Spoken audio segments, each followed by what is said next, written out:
Hello guys, and welcome to the Syphon filter review.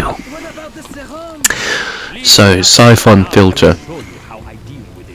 what a great game it is. With pleasure.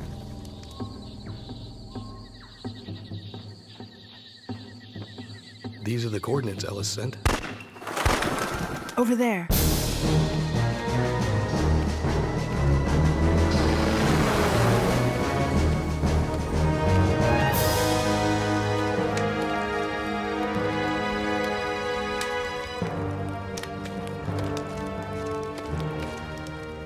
I think I played 1, 2 and 3 on the original PSX. So let's move into the review, and the first thing I want to go over, although it is a bit of a downer, I think it's an important thing to mention.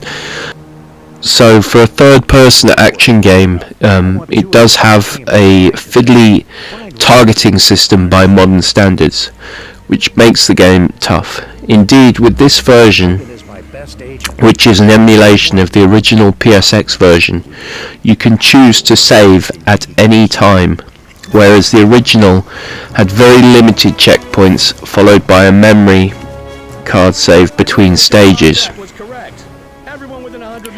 These stages are tough. Enemies spawn from all heights and directions suddenly. To beat the original game required a lot of focus and concentration. If you have that version, you will know that this isn't an easy game. It's definitely a bit of a throwback to when games were a bit harder, and if you don't have the modern save points, you're going to have to do a lot of loading, although that wouldn't have mattered back in the day so much, because the graphics of the game were not subpar as they would be considered today. So to expand on that, the visuals, although they are obviously PlayStation 1, for PlayStation 1 these are pretty much top notch, and the game has a very neat way of using the limited processing and pixels that you have with PlayStation 1. It works very well, and to be honest, once you get used to the fact that it has a few rough edges, I think they're really quite charming visuals and work very well. The game has a lovely feel to it. So the controls mapping is not perfect, and neither is the auto aim, but it is intuitive at least, and with practice you will get better. A simple forward roll as an evasion option is a neat touch and works well for avoiding fire. It's very simple, but it works pretty well. It's kind of similar to the Max Payne games, except you can't go sideways or backwards, which they probably should have put in, because that would have made it a little bit better, but then again would have made the game easier. So the story and acting are good by video game standards, but also fairly typical USA v Russia spy movie plots. Having a neat collection of trophies is a nice bonus in this PlayStation 4 version. Level design and structure is perhaps best summed up as Bond N64 in third person. Objectives are set and often require lateral thinking to beat, bringing in a puzzle element. I'm picking up an emergency call from CBDC. They have a hostage situation near the tennis courts. Can you help? One level I enjoyed is in an Arctic base which boasts an impressive amount of AI for PlayStation 1, action, stealth elements, and even a rock-hard chopper battle and base escape to finish off. The chopper battle is, if you compare it to Call of Duty or Metal Gear chopper battles, I think this one has to be the hardest.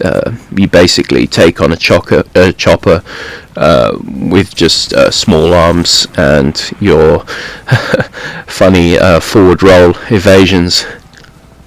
So the main focus of this game is definitely shooting, and there is a neat arsenal to play with. This sort of features an M16, M79, and then an array of clones of real weapons or lookalikes, such as a 45, which is like a Desert Eagle. There's a submachine gun that is like the UMP, and a 9mm, which every spy has to have a silenced 9mm, and such like. So it is a great game. Like, honestly, I really had a lot of like nostalgia playing this from playing it when I was a kid, and it's just like takes no prisoners as well. The controls, as I said, are a little bit fiddly by modern standards, which makes the game that much harder. But I think they probably it's not done by mistake. It's as hard as it is on purpose. When you have to do custom aim to take out enemies with that are wearing body armor, that can be very difficult in particular. But it's a good challenge, and it's built in a way like that so that back in the day when you buy a game that doesn't have much multiplayer, you get more out of it because it's difficult. You're not going to complete it just playing casually. You have to really focus, and the chopper battle is just the ridiculous cherry on the cake. I think it's one of the hardest things